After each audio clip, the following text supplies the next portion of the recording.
Welcome into the Reverse. This is, of course, Ringer's Nexus podcast feed for all things fandom. Boy, I'm on a high this morning. Yeah, I bet you are. Why. Stop lying. I bet you are. I can't wait till you guys find out why I'm on a high this morning. Woo! Woo! Steve, the architect, Ahlman, the brilliant and tinker of things. Jomi, the explainer, Adeniran. You got questions, he's got answers. Old Man Van, he of the receding resurgent hairline, Coke, Baby Chuck. Together, we are known as the Midnight Boys. Also on socials, Insta, Twitter, Facebook, TikTok, Jomi. You guys really got to make sure to follow us on the TikTok. They trying to sell us on the views. We making this fire content, and they like, actually, no, we not showing this to nobody. So make sure y'all follow so we can get the numbers up. It's this weird thing that the algorithm does. Every time you have like some like real success, they want to humble you. They kind of smack you down a bit. They're kind of like, hey, the keep MAGA making that agents content. are like, we can't let 3 black men Steve. Feel like, are you selling something? You know what I'm saying? I think it was the wicked talk. I think it got a little bit too real.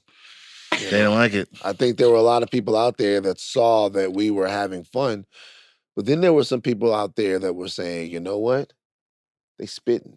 They getting to the heart of it. Yeah. So maybe, follow so we can get back to doing what we do. Don't let COINTELPRO of TikTok shut us down. Facts. Follow. We're on YouTube. Like, comment, subscribe, share. You can watch every Midnight Boys and House of R episode on youtube.com/@Ringerverse and also on Spotify. Check out House of R's Stranger Things Season 5, Volume 1 Deep Dives. It's a lot. How's Stranger Things going? People watching it? People are watching it. Yeah, they're watching it. People are watching it. People are enjoying it. I have notes, but ultimately, there are worse ways to spend 9 hours. It's hard to watch that when the Diddy Deception is on Netflix. Okay. Is that out now? The new 50? Right. I can't believe he filmed all that. It's hard to watch Stranger Things when there are Stranger Things. I'll say also, I do have like an allergy to like watching TV shows where like you got grown men playing kids. Like it's just there's just I see the kids on screen now. I'm like, dog, you look fucking 30. Bro. You don't miss the time in Dawson's Creek when teenagers were 35 years old? No, that was different. That was different. The 90s was different. Do you know why it's different? It's different when we're younger than them. If you're younger than someone and they're older playing a teenager, you're kind of like whatever. But if you're older than someone and they're like 25 playing a teenager, you go, I know what a 25-year-old looks like. I was 25. It's like that ain't no 14-year-old. That's not what it is. But when you're 14 or 15 and you're looking at them and they're like, it doesn't really register with you. Yeah. It's different. It's different. On Friday, Button Mash is covering Metroid Prime 4 and Marvel Cosmic Invasion. What's that? Yes. It's a beat 'em up. Like you remember the Teenage Mutant Ninja Turtles game? X-Men arcade game. Oh yeah. It's like that. But it's for your house? Yeah, it's for your house. Bring it on with you. So they have the beat 'em up games that are like for the consoles The now? side scrollers, yeah, man. It's a side scroller beat 'em up? Yeah, man. Yeah, but here's the thing I don't like about the side scrollers. Like when I'm playing a side scroller, I want the joystick arcade. Brother, you can buy the attachment. You can buy the attachment. Remember at your house, you want to play Marvel vs. Capcom, fight stick. and you were like, no, but here's the thing. You can get to me, it's still different. It don't feel the same as like the arcade shit. Here's what you do. You buy a fresh one, then you dump some soda on it. You just like leave it outside for a couple of days, then you bring it in. It'll have that nice put a couple tacky quarters feeling on there, yeah, that you're missing. You remember Streets of Rage? Yeah. All right, next Wednesday, Midnight Boys gives you their Christmas movies draft. Yeah. There's a lot of talk out there about the White Girl movies draft. A lot. And this is the first draft we've ever done where the talk is not about necessarily who won the draft as much as it's about movies that weren't drafted. Yeah. It's immediately what you missed. I think it was, if I'm looking back, people also have to understand it's the categories. Like, did I want to get Clueless? Yeah. Shit, where am I going to put it?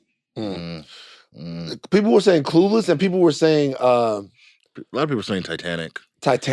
All right, Titanic was on the bubble for me, but I feel like, is Titanic a white girl movie? Titanic made $1 billion. It's for everybody. That's an all-girl movie, yeah. Yeah. My black-ass family was watching Titanic. My grandparents loved Titanic. We had the double VHS at the crib, man. Yeah, like... This is what people are saying.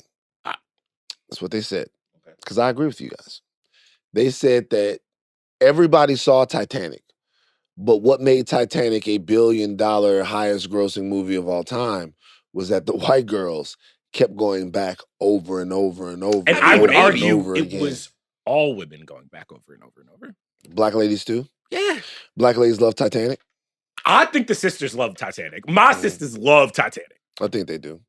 You know, Titanic is an interesting movie. We've talked about this on the rewatch before. My problems with the movie. I don't fuck with it like that. I like the movie. You don't fuck with Titanic? I like the movie, but Rose is she's not my type of gal. You know, Rose is doing a lot. I don't like that. Too old. When I would get to the scene where he was painting her naked, I was like, it's like, yeah, 12-year-old me. That was perfect for me. I was 17 in the theater seeing it. But here's the deal. This is what I'll say. There's so many things that Rose did that bother me in Titanic. Nothing more than what happens at the end of the movie. Throwing the rock into the ocean. Okay, this has been litigated. I don't give a fuck. This is the height of white girlness. You see that big ass boat, right? All of these people, right, devoting all of these resources, looking for that particular jewel. For that one thing, that thing that you inadvertently stole. Haha! Guess what? Shoplifting. Kind of didn't steal it. Maybe stole it. Not sure. Maybe it was given to her. Fuck Doesn't matter. Doesn't matter. But and then what do? Nobody should have it. You drop it into the... It's not like Jack gave it to her. If Jack gave it to her, I would get it. If Jack gave it to her, I would be like, hey... If I can't have it, none of y'all can have it. It's a sweet memory between her and Jack. But the fucking bad guy gave it to her. Billy Zane. So at least let his badness put a generation of people like through college or something like that. Why you do that? I wouldn't have... My only thing is, she flew planes at the end. I'm not going to do Doorgate. The only thing that pisses me off about the door shit is I'm like, she know he was a broke nigga. So she was just like, pow. If he had a little bit more money, I think we had a little dalliance on the Titanic. That's it. She dropped two very valuable things into the ocean. One was Jack, and one was the heart of the ocean. And I can't get with either one of them, man. Rest in peace, Bill Paxton, because I would feel some type of way if I spent all that money to bring everybody out to the Atlantic to look listen for to that long ass story. And she was just like, "Yeah, I got it on me the whole time. Actually, I'm gonna chuck it into the water." Yeah, that's a little tough. Like liar. There's like I can let a lot of stuff slide, but you're not gonna waste my bread like that. That's nuts. On today's show, we are doing a midnight mailbag. We're taking your questions. Yep. Your questions, and we're putting the midnight sauce on them. Put a little question, put some sauce on it. Jomi, I don't know. I don't like the midnight sauce. Sounds. What does midnight sauce taste like? Jomi's the chef. Time out. Jomi, what you putting in the midnight sauce? What's the midnight sauce? Is it a marinade? Is it a glaze? Did you give that girl in it's a glaze. In the cookies? Did you put some? Somebody said Jomi ordered milk with his cookies. So I was like, that's nuts. I can't believe it. You guys are funny. We'll do a spoiler warning because we're going to spoil everything. We don't care about what you guys have been through and the stuff that you're watching. We're going to spoil it. We're going to talk about it. So run the spoiler warning. We're getting ready to talk about the movies. You're listening to a reaction podcast. The spoilers are coming. All right, now, mailbag, questions from the mob, questions from the writers. Let's get into it. So we have our first question from Jack, and it's about, ironically, falling in love. Dev, can you play the soundbite?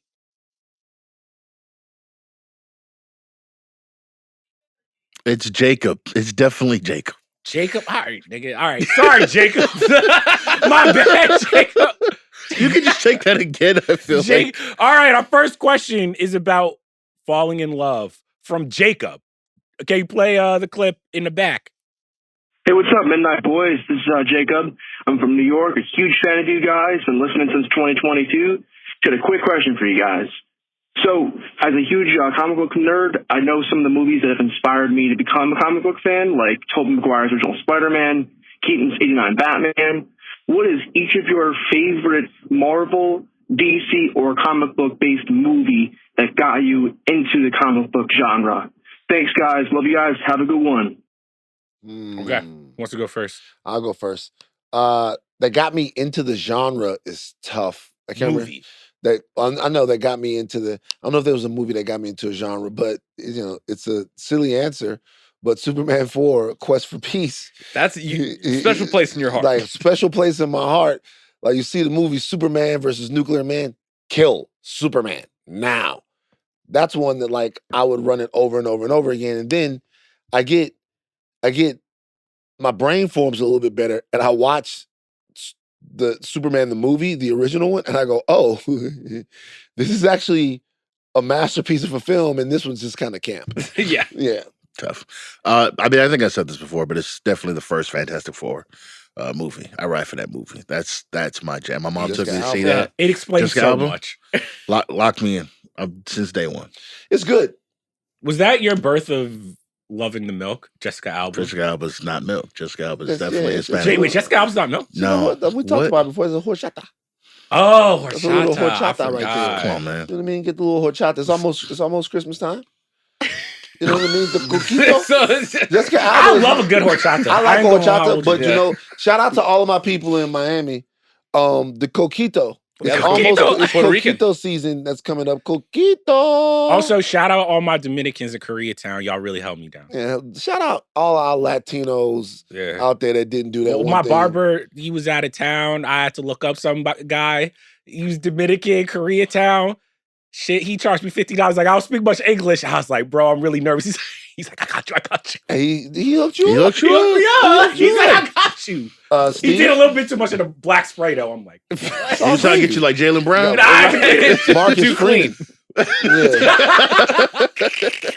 Steve. It had to be Spider-Man 1, really. That was like a magical moment for me as a kid. But as far as like actually like reading comic books, it was kind of like the DC animated fair that really got me into being like, oh, this is what like comic book stories are doing. Like, because there's a big difference that I've found between like, again, all of them are great, but like the Hollywood fair, like the Spider-Mans of the world and the Marvels that we love, and the animated DC fair that I love, like Justice League Doom, a couple of like the Batman Harley Quinn stuff, Mask of the Phantasm, things like that. This is where I was like, okay, wow, these are like some stories that are really out there that I've gotten to love. Underrated piece of comic cultural stuff is Yeah. the DC animated universe. It was always good stuff. So good. similar to Steve, I feel like the DC animated stuff, even like Justice League Unlimited, Batman Beyond, is actually what kind of helped get my foot in the door. But if it was movies, saw Spider-Man, the first Spider-Man, X-Men first, and I think even as a kid, this is how I could tell I was a hater, where I was like, they're making changes from the comics. Like, I remember like liking the first Spider-Man, but being a little bit like, he has web shooters. Fuck this. That doesn't look like my Green Goblin. And I think it was it was Nolan's Batman Begins was the first time I felt like, oh, this is giving me 100% of the feeling of watching, of like reading a comic book. Nolan's Batman Begins changed my perception of the comic book movie Really? because it was such a elevated prestige take on it that I was like, whoa. Obviously, Batman has a very dramatic story. And the heroism of Batman is asking several different societal questions. Like how much one man can do, no matter how well-resourced he is, the limit that you're willing to go, doing something inside the system versus outside the system. All of that stuff is in the comic books. Your connection to family, like found family versus family that you're born with, all of that stuff, right? But Batman Begins set these, like I remember sitting down watching a movie and I was like, they're taking this really seriously. When the cast list came out, it was Morgan Freeman and Gary Oldman, Christian Bale, Tom Wilkerson. All of these guys are in this movie and you're like, wow, like what is Liam Neeson? Like, what is this going to be like? And when you saw it, I feel like it raised, even though that movie wasn't as crazy well received as those other movies would go on, particularly in the box office, it raised the stakes of what the comic book movie could be. And then The Dark Knight blew those stakes out of the water. And I think it's also weird to think about now, but all the other Batman movies I've seen or all the other superhero movies I've seen, it's radical that the beginning of Batman Begins is literally like, oh, we're taking him to the League of Shadows. We're going to show you how he became Batman. Because like Michael Keaton's Batman, once you kind of get to him, it's like, he's not really a ninja and he's already kind of good at his job. And Batman Begins is like, no, we're going to show you how he gets the Batmobile. We're going to show you how he like does all of this stuff. And I think we take that for granted. And I think Iron Man did that really well also, where it's like, we are going to show you someone becoming the hero instead of them kind of just being born into it. The audience changed too, because the depth of the lore with the League of Shadows and even with Tony Stark, that's answering a question of not why is somebody Batman? A lot of other movies ask, why is someone Batman? Why are you Spider-Man? Those movies answer the question of how. And a lot of times in those superhero movies, you would think that audiences did not have time for how. They didn't have the patience for how. But when you watch Batman Begins, you go, oh, this makes sense in terms of Batman's skill set. Why Batman can do the things that he can do. Why does he have the batarangs? Why he has does he the have the gas batarangs? shit? His entire mentality, why he didn't work. And that stuff is always very deep in the comic lore. But in the movies, a lot of times, I feel like directors and producers and writers don't feel like they could do it. But then Batman Begins did it. And then, that gives way to the second one. That's what happens after Batman and Robin. You kind of got to get back to basics. Let's lock back in. You know what I'm saying? They take like 8 years off of Batman. I don't think we've gotten like a longer, we haven't seen Batman. So Batman Begins was 2005. Batman and Robin was 97. So yes, 8 years. And I don't even think when Nolan got Batman Begins, I don't remember, because that was when I was becoming like a movie fan. I don't know if people thought that was going to be like a home run. It wasn't really a home run. I'm thinking like, Nolan's doing a fucking Batman movie? Sure. If we're being completely honest, no revisionist history, it was kind of like, cool. Like, it's a good Batman. We was rocking with it. It wasn't until Dark Knight we were like, oh, no. Wasn't Nolan supposed to direct Troy instead of Batman Begins? Wolfgang Peterson then went and did Troy. No, maybe he was, but Wolfgang Peterson was supposed to do Batman versus Superman. Yeah. Oh, and the one that was teased in I Am Legend? He was supposed to do that movie, but then he decided to do Troy. So maybe Nolan was decided. And then they were like, you can do Batman. Nolan was like, sure, I'll do Batman. And here we are. All right. Next up, we have a question from Keith centering Yoda. Let's get into that question. Midnight Boys. Pew, pew. This is Keith from Denver. Hey, here is what I'd love to hear you guys discuss. I think it's time for us to stop holding Yoda in such high regard.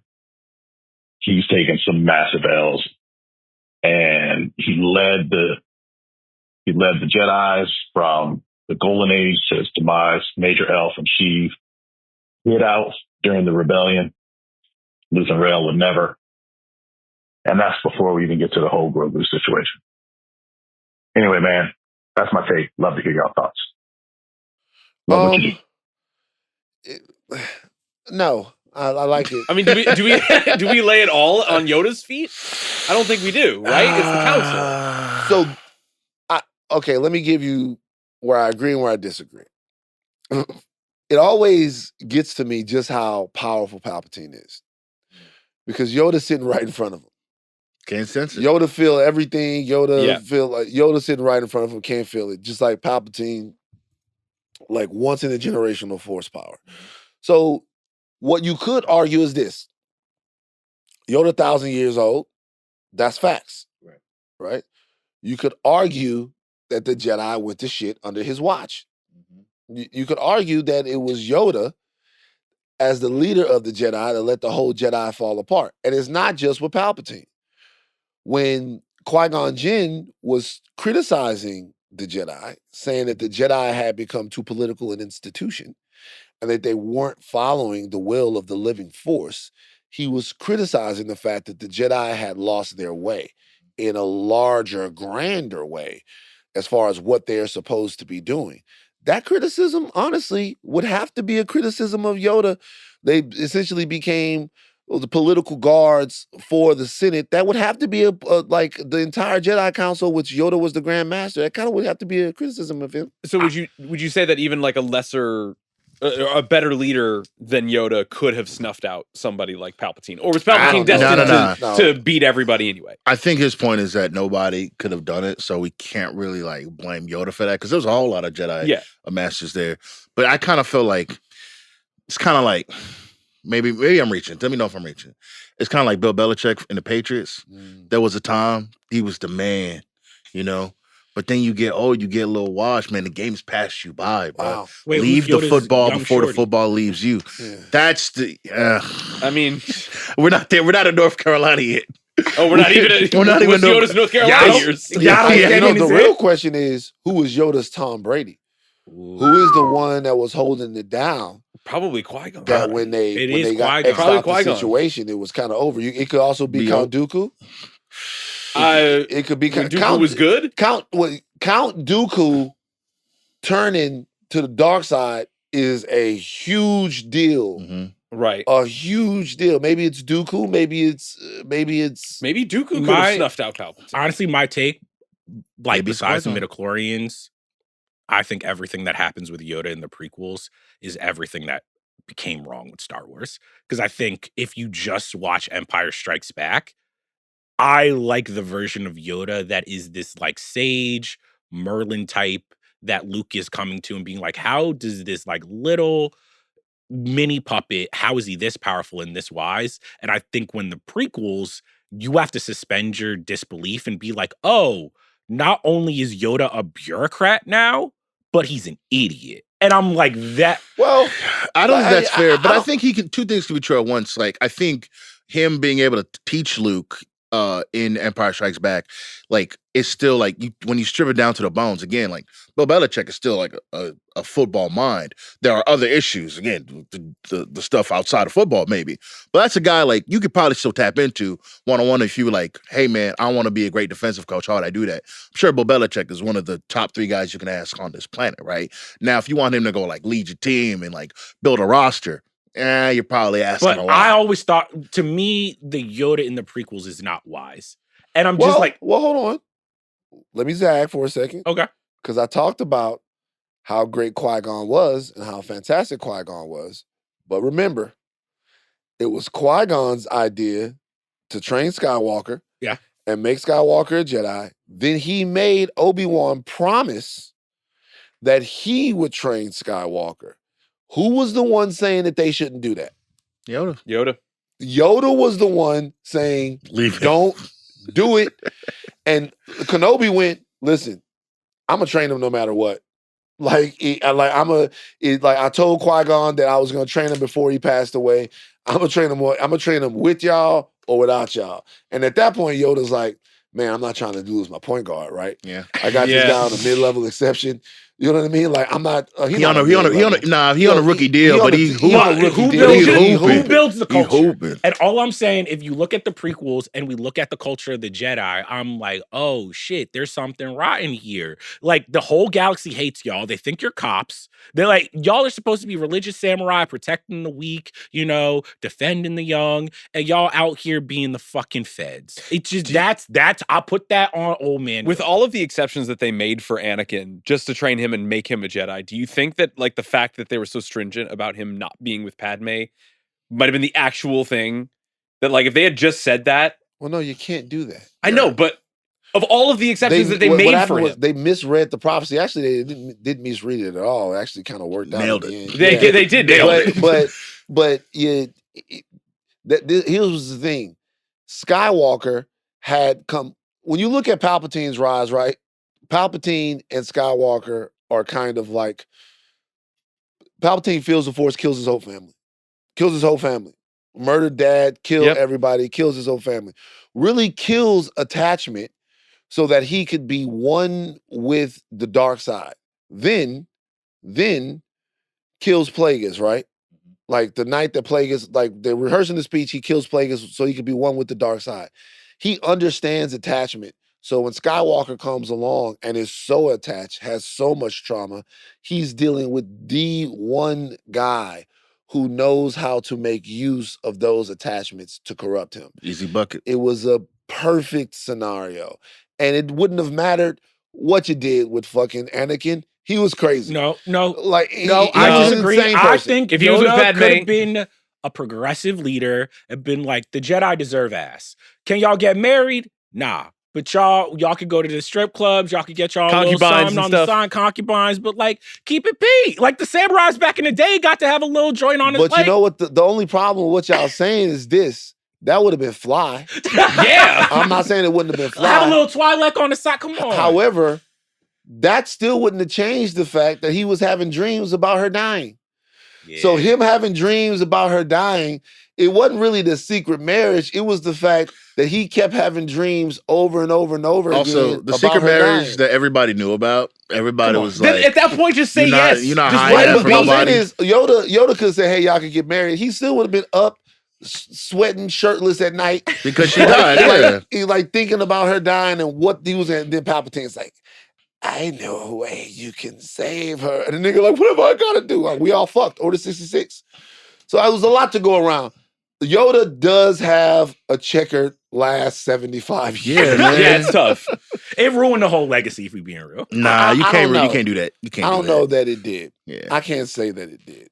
it's tough, but nah, man. I can't say that it did. All right, we got another question from Mo about the worst betrayals in fandom. Let's hear that question. Hey, Midnight Boys, pew pew. This is Mo from Texas. For this year's Ringerverse Virtues Awards, I want to nominate a new award called the Jomi Baking Cookies Award for Best Betrayal, in honor of Jomi betraying his friend and baking cookies with this girl and watching a movie with her, and let's be honest, who knows what else. Some examples of this award would be Lando betraying Han in Empire Strikes Back, Obadiah Stane betraying Tony Stark, and Peter Pettigrew betraying the Marauders. Let me know y'all's thoughts, and sorry, Jomi. Yeah, I'm sorry. While we're on the prequels, I don't know if this is a betrayal. We brought this up a lot. Obi-Wan stepping off the ship with the... This is nuts. Nah, That's nuts. So he did. First of all, one thing Obi-Wan gonna do is stun on y'all. That's the one thing gonna do. That's one. Two. He's playing in his face at that point. You can't walk off the ship like that. You can't. He's playing in his face. That's insane. That was on That's some like back shots.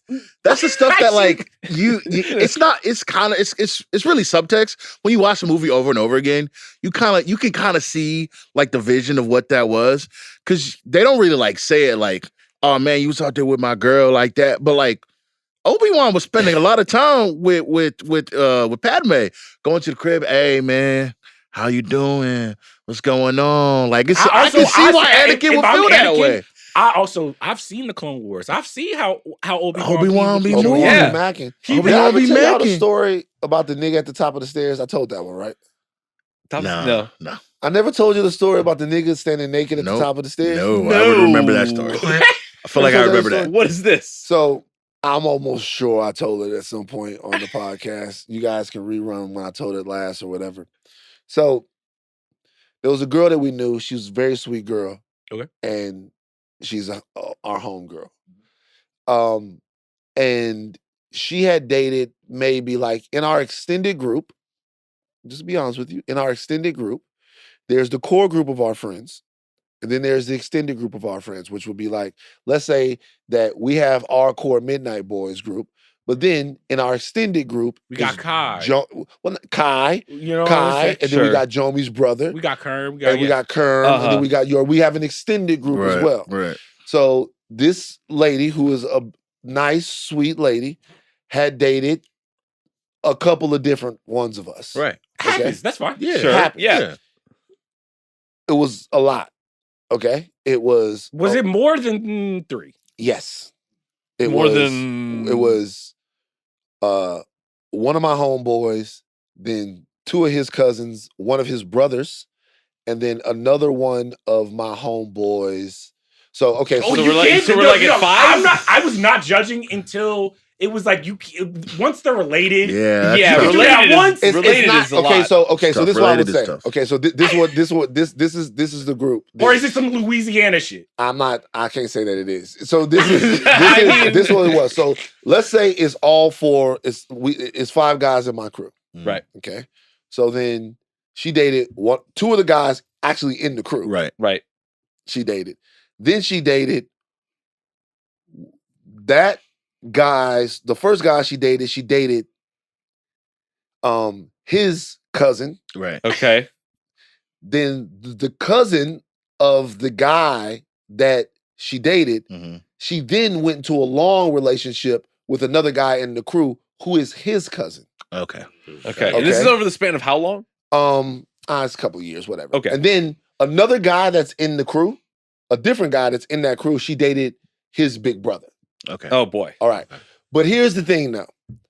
the first one of us that dated her, she was sweet, she was super nice, all of that. She was a woman that was very free and in charge of her shit. She do what she wanted to do. He was a little bit younger. I would say he was maybe 17, she was maybe like 19 or something like that. I already know where this is going. So it's very funny. So he's dating a girl that's like kind of older, right? She's older. She got her own apartment. The apartment and stuff is where everybody would go chill and hang out and stuff like that. So, but while he was dating her, she also had another guy that she saw. This guy was older than her and way older than us. So he might have been at the time. If I'm 18, he might have been like 25 or something like that. So he kind of the man, like you like. Oh, he was kind of the man. He was kind of like that guy or whatever. He's kind of the man, right? So, he's dating her. He's going over to the house and stuff like that to see her one time. And this other guy didn't like it because he would sleep there sometimes. And one day, my homeboy, who's like 17, walks in the house. And when he walks in the house, basically doing the Obi-Wan pose, is that guy standing at the top of the stairs, totally naked. Just looking at him, like, what's up? Like, just his dick hanging in the wind. Dick hanging out, like, totally naked. That's foul. Totally naked. Y'all think I be making shit like that up? No. I'll call Gino right now. What did he do? That part I don't quite remember. I mean, you have to remember. I know that he left, right? Were you present for this? No. Okay. I know that he left. I know that he got out of there. Of course. Right. Because it's like, whatever. But the dude is standing up at the top of the thing, his dick out, whatever. Basically, like, either it was like, she ain't here, or she was up there. And you're not coming up. And you're not coming upstairs. And every time I see that Obi-Wan thing, that's all you can see. Every time I see it, that's all that I see. So my follow-up question, this happened a lot in my crew. Sometimes I've been this person. When your boy tell you the story, like, you try not to laugh, like, you try to be like, damn, that's rough. What was he supposed to do? They weren't in a relationship. Right? And like, it wasn't, what was he supposed to do? Like, no, that's a funny story, but my heart at 17, I'll be like, nah, it was funny as hell. Because he's 17 and we 18. And the way a nigga tell the story, be like, shit, I walk in that bitch, nigga. It's a grown-ass man standing up there, fucking like, looking like whatever. He's standing up there at the top of the stairs doing the whole thing. And so it's just, I think about that every time I think about that Obi-Wan scene. And for a lot of people that hear all of the different dating around, it was just an interesting dynamic because like during that time, she had the apartment and we would always go to the apartment. So really, we always wanted there to be one guy who was kind of talking to her. Right. Because she had the apartment. Because we have a place to chill. So it was kind of like everybody, but she was beautiful, brilliant, and just self-assured and self-aware. So she didn't care. But when you started to like, because you're being toxic, when you started to put it all together and put all the stuff together, it was like, yeah, she really enjoyed college. All right, man. Shout out to her. What's wrong with that? I'm telling you right now. I'm telling you right now. I'm telling you right now. Man, she said the coldest thing one time. Like, this was funny. Because she also was elevated, like, past our mentality and mindset. Okay. And so we would play all of these toxic young male games. And then she would fuck our heads up with just basic logic. Like, and I remember one time, like, two of my homeboys were talking, and they were like, we were talking about a friend of ours that it was rumored that he had an experience with another guy. And we were like, oh man, yeah, he's probably gay. And she was like, that doesn't mean he's gay. And then we went, he had an experience with another guy. She goes, what if he didn't like it? And then y'all's minds whoa. And you were shook by this. And she was like, whatever happened, tried it, not for him. Does that still make him? I was like, yo, man, deal the cards, man. Deal the cards. Is your homegirl still single? Oh, I don't remember. She moved to Texas. She was such a nice girl. She was so smart. I used to talk to her all the time. I never, All right, we got another question. Yeah. We did not literally answer that question. At all. No, not really. All right, Brooke has a question about dinner.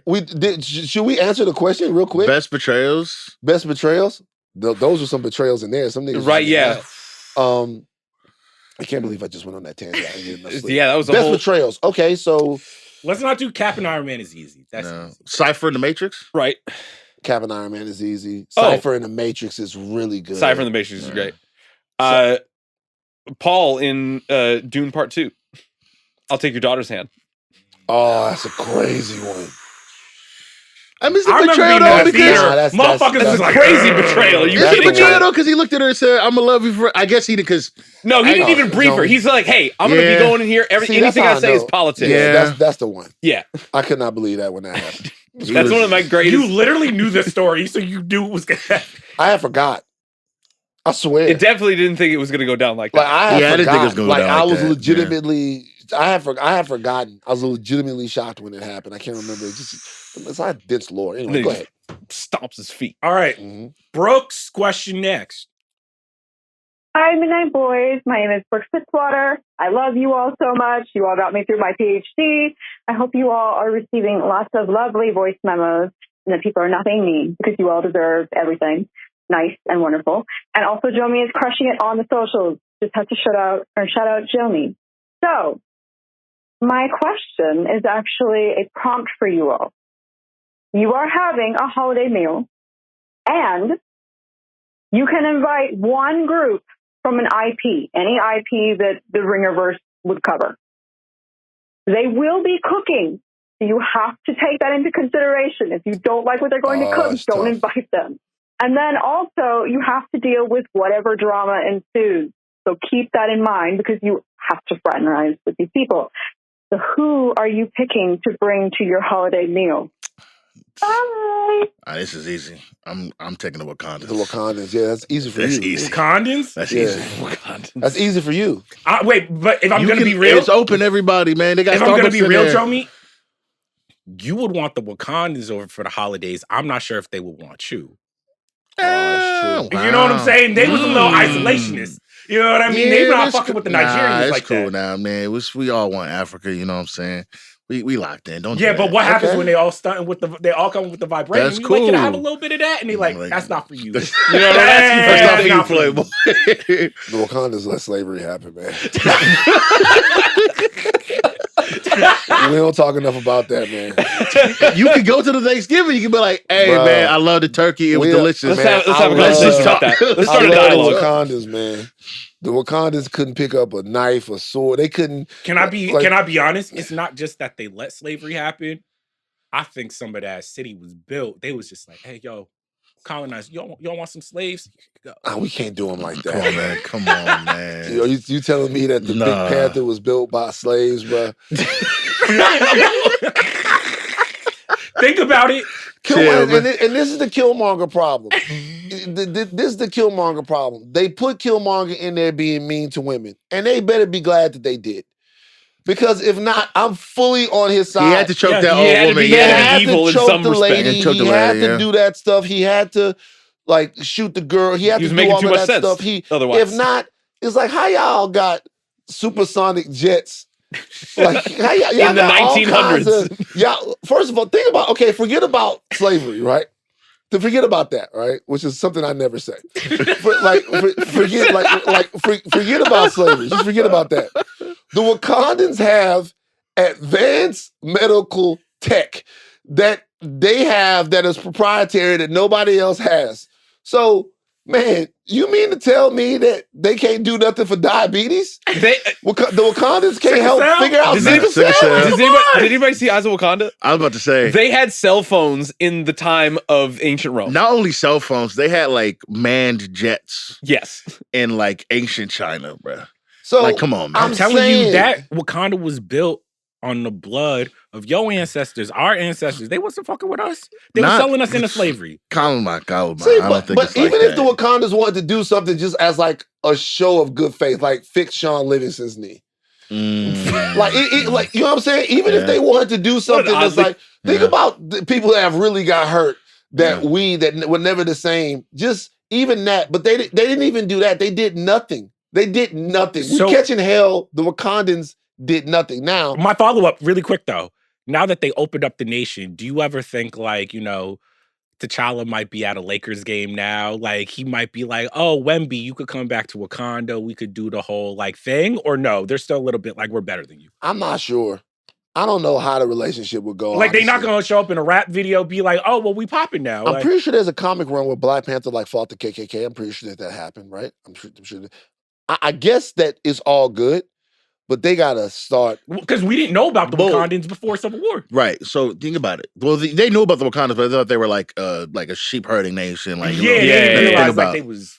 You know, he starts like the end of Black Panther. He's like building a center in Oakland for the people. You know what I'm saying? Yeah. That's how the outreach starts. You build one center, you build a couple centers. Right. One in Detroit. But you what's know what the I'm center saying? doing? One in Jacksonville. You know what I'm saying? One They in Jackson, money- they Mississippi. money laundering through that One shit, in bro. one in Montgomery. You know what I'm saying? For the people.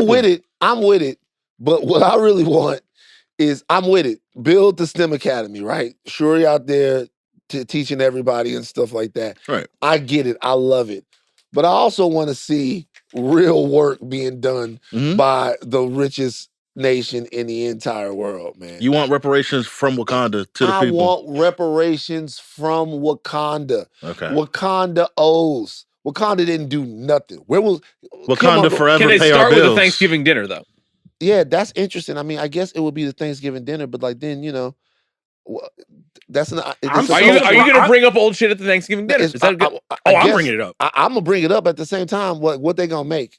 Like it's like we have to eat with them. The Wakandans, they don't have any cultural exchange with us. They can't make no sweet potato pie. Ain't gonna be no mac and cheese from the Wakandans. They're not eating none of that. You could bring the mac and cheese. Maybe she said they gonna cook.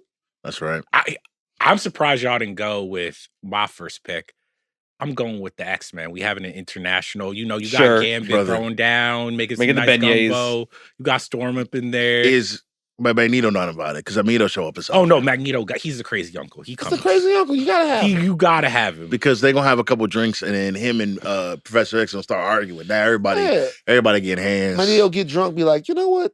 Rogue, come over Jean here. Grey, now- Jean Grey sucking Logan's dick in the bathroom. Cyclops Oh, my walk in Lord. mad as hell. Right. That's a But great then Thanksgiving. what if Logan like, all right, Charles, you want to talk tough? Let's go to the ninja room right now. Let's run it. Now you in the box. You looking around like, First hey, of all, I would be on the cousin walk.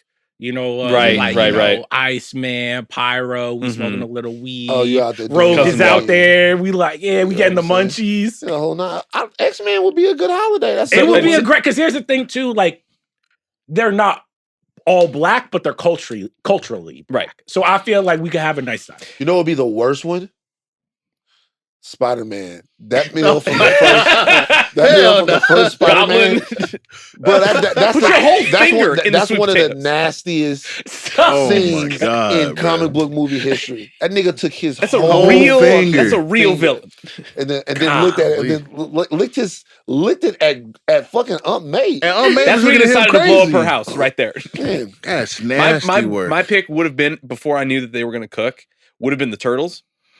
But that's like for the Thanksgiving that you phone in and you just start ordering They stuff. I'm not order letting the pizza, turtles yeah. cook me a meal. They Yeah, they can't. fingers got years. It's of a great sewer hang, on though. it. No. They live in the sewer. Nah. Do the turtles Yeah. stink? huh? They can't smell great. You know? It's got to smell crazy. Because have you guys ever smelled like a turtle? Like you go like Yeah. I haven't your friend sniffed a has- tur- it- I haven't sniffed a turtle. I can't No, say. I They can't. can't smell great. I mean, they live in the sewer, and they're literally animals. I'm not sure they they're not literally animals. Don't do They're that to the animals. turtles. They're not. That's they're- rude as fuck. They'll come to actually. my house. They can shower though. So You're gonna make them shower? I mean, they're turtles. They like water. you a freak. This is racist. All right, You let's go to racist. Gavin. He got a question about starting five. What's up, fellas? It's Gavin from Saskatoon, Saskatchewan, Canada. I got a question for you boys. If you could have any 5 players from one franchise take on any of the other franchises in a 5-on-5 basketball game, which franchise do you think would come up on top? Thanks, boys. It's a terrible question. By franchise, I'm guessing Are the- he means like Yeah. Are the Superhero rims teams 10 or something? feet? Because if the rims are still 10 feet, I'm taking the Na'vi from Avatar. Oh shit, yeah. That's like where we got 5 Wimbies on the court They at got a the bunch of same Wimbies, time. blue Wimbies over there. I'm there. Yeah, but they're very skinny. You know what I'm saying? Yeah, I mean, but again, when you What they gonna do against the Hulk? when you 5 feet taller than everybody else, you know what I'm saying? I guess the Hulk can the Hulk dribble? You know what I'm saying? Can the Hulk shoot? The Hulk is just a lob threat. yeah. You know what I'm saying? That's all the Hulk is. The That's Hulk is it. a lob threat. X-Men could probably be Rim formidable. protection. Hulk got crazy vertical too. Crazy vert, yeah, but I'm saying like you know a pump, Yeah. he gone. That's a dime. You know what I'm Spider-Man saying? can get good handles in there. Doesn't matter how your size if you got handles. Right, but then I'm again like I don't know the Na'vi what like 12, 13 feet. Yeah, You but feel he's me? at speed. Honestly, I'm thinking about it. The Jedi, low key, because they got the Force. You can't do that. You can't use that. What are you talking about? If we played in a basketball game, No powers? No powers? You can't use the Force. You can't use it. Well, I guess. Well, No, you know wait, what? no, You no, force jump if up to you the shoot rim. a three, and it's gonna be a little off. You can't just do a little. Hell no. I guess you got to be able to use powers though, because the Hulk using powers. Yeah, Of course. Spider-Man using powers. Yeah. I guess, but like, what's not gonna happen is you just gonna like use the Force to take the ball from me every time down the floor. Come on, man, let's get in there. Let's use our hands. I'm wondering about what's gonna happen when Skywalker's team starts losing, and he starts crying like If a that's bitch. Like crying like a bitch. You don't steal the ball from me. Is he the Luca? Would he be a Luca? Just like He'd be going yelling up at the refs and shit. Just mad. Luka mad. and Is that- Anakin. Yeah. Luka Yeah, Skywalker. just be Luka cussing. Skywalker. Luka Skywalker. Luka, that's basically who he is. He's got that whole t-shirts white make boy themselves. angst. Luka Skywalker. Wait, who's LeBron? Oh, Is he LeBron Kenobi. LeBron is the most Obi-Wan of anyone ever. That's Obi-Wan. Who's Austin Reeves? Who's Austin Ahsoka? Reeves? Ahsoka. Ahsoka's Austin Reeves. Ahsoka Reeves. Ahsoka's Austin Reeves. That's the fucking three. Wait, who would the starting five be if it was Jedi though? You gotta go Anakin. Didn't we did this on Mid We did this on Mid He's a Edition. long Who's neck up there? dude. The long neck dude. Oh, Definitely. Yario Poof. Yeah, Was our Yario five. Poof. Fucking Yario Poof. He's the This is a long neck Matt dude. James on the- shout out. He's got a long neck. I think he might be on the council or not. Yeah, he's like But 10 he's feet got tall. like 10 feet tall. He's got the yeah. long neck. That's the center. But you got to have Obi-Wan. You got to have Obi-Wan and Anakin in the same five just to, because Obi-Wan's going to keep him like, as soon as Anakin starts getting hot, the rest of them like, hey, bro, chill. We got it. We need two more. Who would you be your point guard? Probably Ray. Interesting. Ray? Mhm. Really? Okay. WNBA. Right. Well, Well, I mean, What? It's the She out JNBA. there. She out there. Probably Ray. Ray is a good distributor. Very talented. right. Force lives inside of her. Mhm. Like, No, I need Kylo Ren. Kylo You Ren. can't have Kylo Kylo's and too hot. Anakin. Kylo comes in Kylo too will be hot. on the court. That's That's like, yo, Dylan- Anakin, man. That's That's Dylan Brooks. Kylo- yeah. no, He's too much of a Draymond, fan. yeah. Yeah. There's a random question. How powerful is Kylo? Like, do you think if Kylo like traveled back to the prequel era, people would be like, you don't really got it. I think he's powerful. He's just very unskilled and undisciplined. Therefore, Like, he's a lot weaker than peak you'd Obi-Wan imagine. get rid of Kylo? I think so, yeah. I think but it's different eras, right? Because, I mean, he was trained. I think by- Kylo Ren is stronger in the Force than Obi-Wan Kenobi is. Yeah, but Probably. Obi-Wan's trained better. No, I mean, Yeah. if you're talking about the experience, but he's a Skywalker. Kylo Ren almost got wrecked by fucking Finn, who doesn't even have the Force. That's a weird thing because at the beginning of the movie, we're doing so much Star Wars today. At the beginning of the movie, he literally stops a blaster bolt. That was Yeah, cool. which was amazing. That was cool. like literally stops. Obi-Wan can't do that. Obi-Wan is not strong in the Force like that. Yeah. Like he's strong in the Force, strong enough to be a Jedi and all of that stuff. But compared to those other guys, that's not Kenobi. I feel like Obi-Wan would get him on fundamentals. I just feel like he got Anakin. He got yeah, Anakin. that's what I mean. Yeah. It was a different time. I feel like with the training that like Obi-Wan would have gotten, like you take him to the prequel era, like maybe it's a different conversation. But like I don't say he flamed out of Jedi Academy. That's not fair to Kylo because of the whole like Uncle trying to kill him. Yeah. You know what I'm saying? But if he got like proper training, it'd be a different conversation. But I will say, Obi-Wan, when we were like, oh, Obi-Wan beat Anakin, I'm like, Anakin was playing injured. Hold on, just to let you know, he was trained by Luke, and then I'm pretty sure trained by Snoke. By Snoke, yes. Yeah, so he was he's pretty trained up. Yeah. I don't know. But next question, casting what ifs from Cooper. What's up, Midnight Boys? My name's Cooper, and my question is, what is one of the casting choices that almost happened that you would have been most excited for? My answer would be Josh Brolin for Batman before it went to Ben Affleck. Curious what you guys think. Love the show. Thanks a lot. Josh Brolin would have made thank you for the question. Amazing question. Josh Brolin would have made a bad Batman. You think so? I love Josh Brolin. I think Josh Brolin is actually, when I see him in a movie, he is like I'm like, fuck, Josh Brolin's in this movie. This is going to be great. I think he would be a terrible Bruce Wayne. I can kind of see that argument. I think The thing for me though is like, I don't say I love Josh Brolin because he's got a sketchy past, but I just saw Wake Up Dead Man this weekend. He's incredible. He's so good. He's so Wake good. Up Dead Man is so the good. The guy can act. Who, Brolin? Yeah. I love Brolin. But Brolin gives me very like jarhead or very like militaristic, very just like, yes. And I think Bruce needs a little bit more of a suaveness to him. A little bit I think more he can do that. I think he can easily do that. I can see that. Mine would have loved if they actually listened to Michael Jackson and let him be Professor X in the X-Men movie. That would have been Michael Jackson. It would have been something very you want Mike special. to run a school, huh? Oh, like, stop. Oh, Stop, Van. What? Why? That was too easy. That for you, I expect better. I apologize. That was a layup. Yeah, you don't. Come on, man. Yeah, you're right. You're better than that. But you Yeah. No, that would be so funny. Him in the little like yellow wheelchair, just like scooting around. Do y'all get the feeling that Mike was just calling people up? Mike wanted to play Peter Pan and Hook.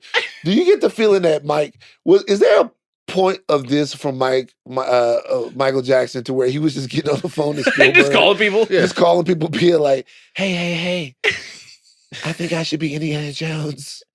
Well, it was like, I bet you every single call that he made back in the day to do stuff like that, people gave it a serious thought. Well, because they gave it a serious thought. Can you imagine being an exec at that time and somebody be like, "Hey, yo, Michael Jackson wants to talk to you," and I'm like, "What?" He's like, "He's on the phone right now."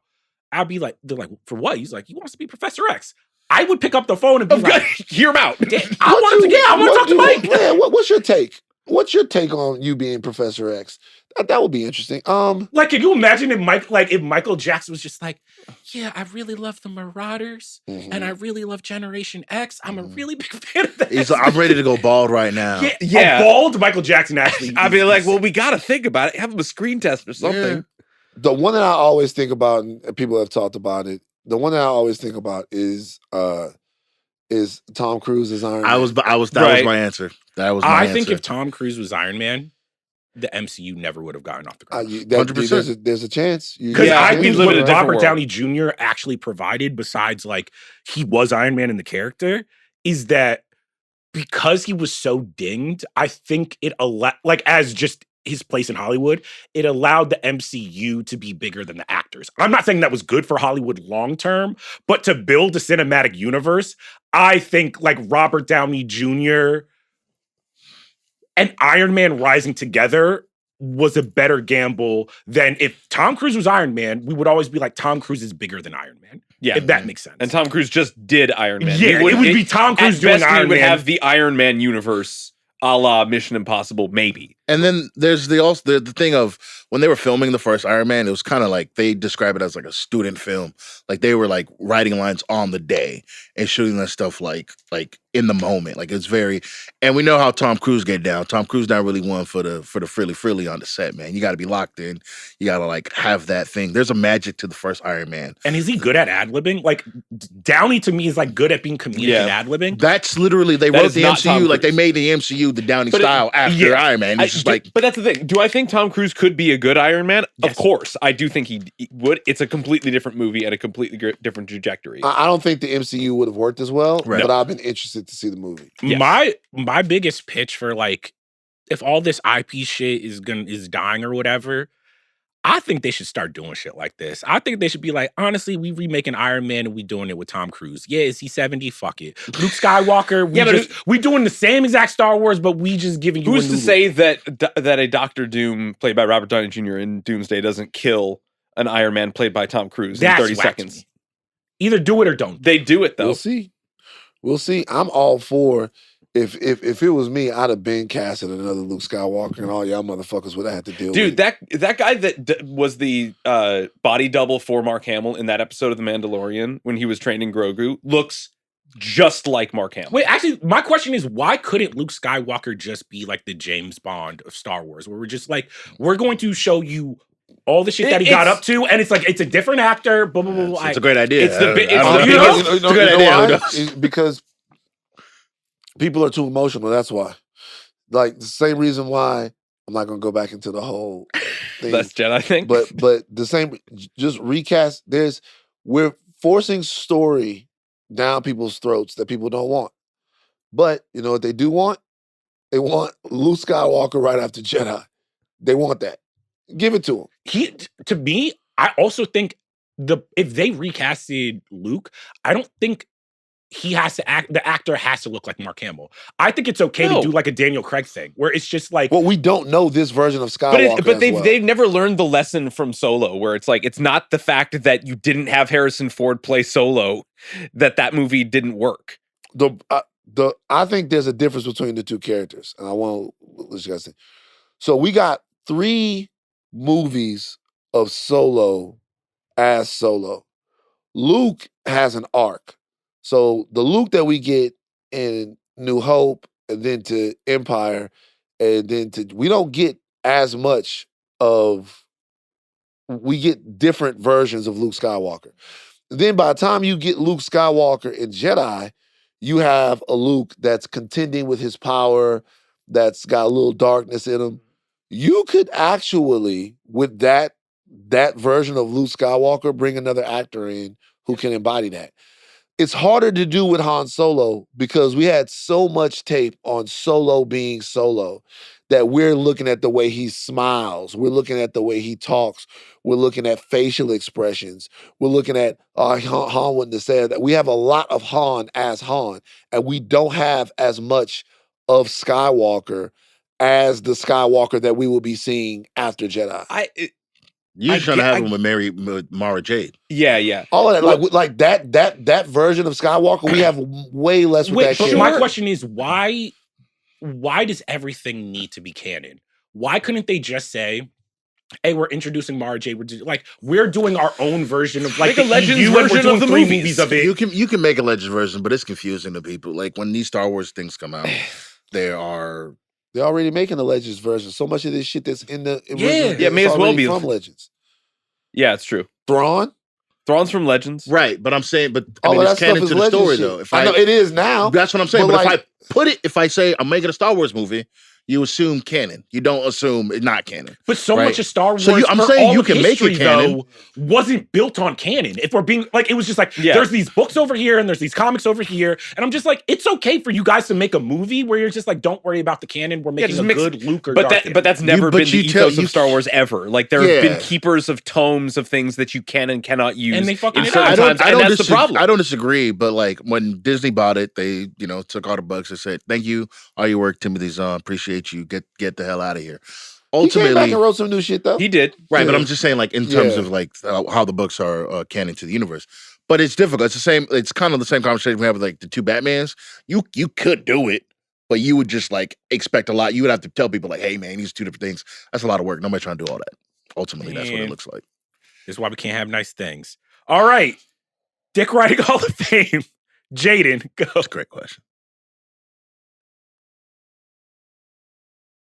What's up, y'all? My name is Jaden. Big fan of y'all. Keep doing the good work. Not really a question. I mean, I guess so. More of a suggestion, if I may. I think a Dick Writing Hall of Fame or top Dick Writing moments in fandom would be a hell of an episode. Again, keep doing what y'all doing. Appreciate y'all. All right, who the top Dick Writers in fandom? Ebony Maw. Ebony Maw is a fucking dick the worst. Stilgar? The worst. Stilgar. Yeah. Stilgar, not a dick writer. Are you kidding me? Well, he got it. Come on, man. He bouncing on that's it. religion. It's different. Yeah, That's religion. It's different. What is religion if not formalized dick writing? Oh, you going to hell? That wasn't fucking. He was like, this is my body. This is my honest. I'm just joking, guys. Tom Holland, Spidey. Don't call people. Oh no, Iron Man. Yeah. I was playing with Steve. I know. I don't. That's not nice. Peace and love to everybody. I don't mean it. Steve gonna live in paradise forever. All right, so you don't say that about your friends. Yeah, he a dick rider. Spidey's a dick rider. He's a big. Like, here's the thing: Miles Morales would never let no grown man tell him take away your suit. Fuck you. Who are you? He put the hands. He put the hands on Spidey. So we got 3 good ones right now. So Stilgar, Tom Holland, Spider-Man, Ebony Maw. Ebony Maw is a crazy dude. This could be about to be Can I ask you guys a question? Falcon? Nah, that's his boy. Come No. on, man. That's his dog, bro. Okay. No. Stop. Nah, come on, man. Don't do him like that. Yeah. Don't do it. Yeah. Come on. How's he a dick rider? No. Because here's the thing. You waiting for the white man to give you the shield. This my shield, nigga. That's crazy. Like you That's wait. not You his putting fault. on his Nah, guy. I It can't was do like it, I 5 can't do it. seconds You before get- he No, no, like, no, what? no, No, you putting on his no, suit. no, no. Nah, I'm not come Captain on, America. come Nah. on. Hey, Charles Calma, took it too Calma. far. I'm Captain X. Calma. Captain X. Captain X is funny. Now you can't call Falcon one because Falcon is now Captain America. Yeah, you can't. No. But who else? So that's we got 3. I'm trying to. Who else? Who is Who is some Star of the- Wars? We've been on our Star Wars kick. Is the biggest dick rider in Star Wars. I mean, you gotta call somebody master. That's a pretty big dick ride. I mean, Kylo was bouncing on it for Anakin. Kylo was- Yeah, Kylo was. Yeah. Also, bouncing on your granddaddy's. It's nasty crazy. work. yeah, he was. But is it dick riding with his family though? You gotta be able to look up to your family. Yeah, but that's But, that's like emotional cosplaying. You can't He was- look up to your fascist granddaddy. You can't be like, because here's the thing, he reformed and you still like. It's like Kylo didn't hear the end of the story. Yeah. Yeah, It's like somebody told you'd Kylo think- the story. You'd think that when he was training with Luke all that time, he'd have told him the last thing that he did with his grandpa. He wasn't trying to You hear all know? that. Luke was probably so annoyed with Kylo Ren. He probably didn't sense the darkness. He was probably sick of his It's like bullshit. this fucking kid. Like I come in this room every time you fucking destroying this room because you're getting in fights with people Throwing like tantrums. that. So those really are the 3, to be honest with you. There are others that I can think about if we think about. Are there any in Game of Thrones? Oh, there gotta be. Oh, whatchamacallit is Cersei. Who? Her brother. Oh, well, they were Jamie? literally Jamie? bouncing on it. Yeah, I mean, they were just not quite dick riding, literally. they in love. Yeah. It's one of the greatest love stories. Jamie and stop Cersei is one of the greatest Yeah, love come on, stories. man. Don't let that stop you from your true love. Don't let family. Don't let family don't let family get in the way Tell of us Jamie. what are your Lathan, thoughts don't on let family incest? get in the Jamie way Van. of true love. This is why I'll say it's not for me, but I commend those crazy kids for not letting something like the fact that they have the same mother and father stop them from falling in that love. they shared the same womb. They It's not shared an the issue. same womb. I would say like Tyrion, late Tyrion to Daenerys. Yeah, that was crazy. That was That was crazy. some He character became a- assassination. Oh, He I became mean, a well, dick rider. really, Jon Snow too to Daenerys. Everybody by the end of the series was like, "Yo, Daenerys, my queen. I don't No, but want it it." was, I love the don't end want of Game of it. Thrones so Joy. much because Daenerys would be up in them war rooms not saying shit, and all the guys would be like, She got raise the their hands like, dragons, man. she tripping. And he's like, Who was old boy for Stannis? What's his name? Oh, Baratheon? Nah. that's um, The old dude, the Navy guy. yeah, who couldn't read. Yeah. Oh, I can't believe I'm forgetting his Oh, name. no, That's the oh, homie. and the little daughter taught him. Shireen. Oh Yeah, my yeah, god. Those Game of rewatches, Thrones shit was is so crazy, bro. Rip to her. Oh, wait. my god. Littlefinger to whatchamacallit. Littlefinger had it bad, bro. Oh my god. For Stanza? Cat. Oh, for No, Cat. That's right. Mhm. No, you like dick riding when it's like you like the mama and then you go to the daughter. Like that's terrible. That's nasty It's tough. work. It's Oh good. my Good question. god. All right, we have Midnight Boys Origins from Isaiah. His name Hey, is Midnight Davos. Boys, this is Isaiah, longtime listener, pew pew, to the best podcast in the world. I've always wondered, and maybe y'all have explained it before and I just missed it. What is the origin of the Midnight Boys? You know, who met up with who knew who linked up with who hated who?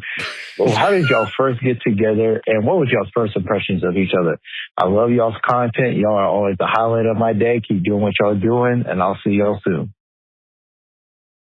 So the first show Van and I did together was on the Prestige TV channel before it was what was it before Prestige TV? I think it was Prestige. It was No, called, no. It was called TV Pantry. Pantheon or something. It was called something. It was not called TV It Pantry. was called TV Pantry. And we talked about WandaVision, I We think. talked about WandaVision. And then the Ringerverse was born. You were supposed to have a show. Matt was supposed to have a show. Joe wasn't there. I wasn't there. And I think we did a bunch of hosts. And I think from my recollection, I just kept coming back week after week. And I then think- you were our producer. Yeah, from the I beginning. was the producer. I remember the first like formalized thing where like we're gonna have Charles on for like the run of Falcon and Winter Soldier. And that was like the start. And then I don't think it ever changed. And after then that. you were there from the start Bill. because you were doing socials. Yeah. So you were just sitting in on the Zooms. Some of that was Bill. Like it was Mallory, and then we were gonna like rotate hosts, and then it was like no rotating hosts. We need to find a permanent host for you to be with. That was when TD was in charge. Right? Yeah. And I think did TD come up with the name the Midnight Boys? Nah. Wait, who came up with the Midnight Boys? So the Midnight Boys, and this is why I'll say this. This is very important. I'm glad we're talking about this. The actual name, the Midnight Boys, is honestly Steve, and let me tell you why. Was that me? But let me tell you why. I said it. Oh. I said we the Midnight Boys. Pew pew. I said it. Steve though clipped it. So what? So all of this stuff. Oh, right. All of this stuff was totally organic. We were doing the way Jomi came in is we were doing Loki, and we couldn't figure out the time travel. And Jomi came in with the time travel, and we started calling him Jomi Explainer. Started calling Jomi Explainer. I said something to Mallory, but I said we the Midnight Boys, pew pew, and then Steve took the Midnight Boys and the sound effect, and then I put the little pew pew sound effect. I put the little pew pew on the sound effect, and then that stuck. That was it. So almost everything that happened was like natural and like collaborative and authentic, super organic. And I also feel like how you guys slowly started becoming more of the show is like we would have the show and then we would like stay on and argue about it, or like before the show we would be arguing. Yeah, because we started the show on Zoom, and there was this interesting thing that would happen because it would just be on the Zoom call. Me as the producer would see it, like Jomi and I are in the background, our cameras aren't on, and it's Chuck and Van talking. And then occasionally, like there would be like a silence of like, what happened there? And then like Jomi would just like turn his mic on and just say something. And then there's this like interesting back and forth where like he was like the three of you guys were talking, and then like I might have said something, and then that just like those doors slowly just started to open organically. The moment Jomi explained the Loki thing, I wanted Jomi on every show. Because it was such a funny moment. Me and you were like because remember, me and you were having fun. Remember, we did the Turkish delights and all of that stuff. And me and you were having fun. The moment Jomi popped in, I was like, okay, we should have this part of it. Because to me, these shows are great when they're dynamic. When there different things happening, when you can cast them in different ways and have all of this stuff. And then I tell you what made. So this was on a different show. Steve was already a part of it, but the thing that really, really stuck with me with Steve is when Steve got mad about the LARPing. Oh, right. The Hawkeye? Yeah. It's not so much funny. that I was mad. It was like the one thing where like, hey, you was mad. You was mad. Don't lie. You was mad. No. You was mad. You was mad. You guys don't remember, we did Hawkeye. Episode 2. And episode 2, well, Hawkeye's like 2022 or 2023. It's 2022. I think it's either 21 or 22. We did Hawkeye. And the LARPing episode happened. And there's an episode of Hawkeye where they're LARPing. And I don't know very much about LARPing. And so I started making fun of it. Hey, after the pod, he was like, guys, mics are off. Steve was like, you sure? Are you sure you want that in? He said, it feels like we're punching down. I'm like, what? The fuck are you talking about? I was like, I don't know. I just don't want to feel like I'm offending anybody. He's like, it feels like you're punching down. I'm like, nah, man, bring Steve back. I'm like, I love that's why I put here. Was this pre or post? Because I think it finally solidified when we did the first Black superhero draft, where I was just like, oh, this is like, it's a because that was the day. I think that's when we did the Jordy LaForge shit. That might have been Jordy LaForge might have been before that. Yeah. Where we was like, oh yeah, it's a 4. It might have been because if we did 3, then it was definitely like 22. It was definitely 22. Well, no, Hawkeye came out. Hawkeye had to have come out Christmas 22 because it was Christmas. It was Christmas, yeah. So it had to be. But we didn't do it the first year. I think we did it the second. Hawkeye was 21. Oh no, then that was first. Wow. That was first. Hawkeye was first, and then we did the Black superhero draft. Yeah, because it's also crazy that people know us probably mostly from the incarnation when we're all in the studio doing video because we did so much shit. We potted for so many years, for so long. So funny. Dog, All Zoom. that That's shit when you were was- still in New York. Yeah. It really was a different era. We did like is like And then I would come to LA, and then we would all go over to Van's house, and we'd be like eating wings and shit. And the shows would just be better when we were all in person. I'm like, bro, I might have to come to fucking LA. Well, the two legitimately to me. The LARPing, when I think of legitimately funny moments on the show, the LARPing thing is a legitimately didn't even moment happen where on I the laughed. show. Didn't even happen on the show. And then that Black Superheroes draft, man. Because we did a pause. Because he Steve said Jordy LaForge, and then it's crickets. Steve goes, he's played with a plume. Put that in. This TV show meant a lot to me as a kid growing up, and I think this is probably one of the coolest characters. When you talk about Star Trek, I grew up watching The Next Generation, and I don't think there was a character to me that was any cooler than the chief engineer of the USS Enterprise, Geordi LaForge. Ooh, pretty good pick. With a plume by LeVar Burton. He was so smart. He was weird around girls, which who can't relate? And he would often have great adventures with Data in the holodeck playing Sherlock Holmes. He was like one of my favorite characters of all time. Van, why are you looking at Steve like that? Jomi's looking really skeptical at me. Yeah, it's like, yeah. That's I'm not gonna lie to you, Steve. That's tough. That's tough. That's tough. Why do y'all hate Star Trek? Let me be clear. What's wrong with Star Trek? What's wrong with Jordy? I love LeVar Burton. That's my guy, right? Reading Rainbow. That's you know what I'm saying. What's like wrong? he's a treasure in my heart forever. Right. That's your second pick, my guy. That's your second pick. That's your second pick. Hey, listen, I freed up some board space. You can play with the rest. That's all right? tough. That's tough. I mean, like, say, look.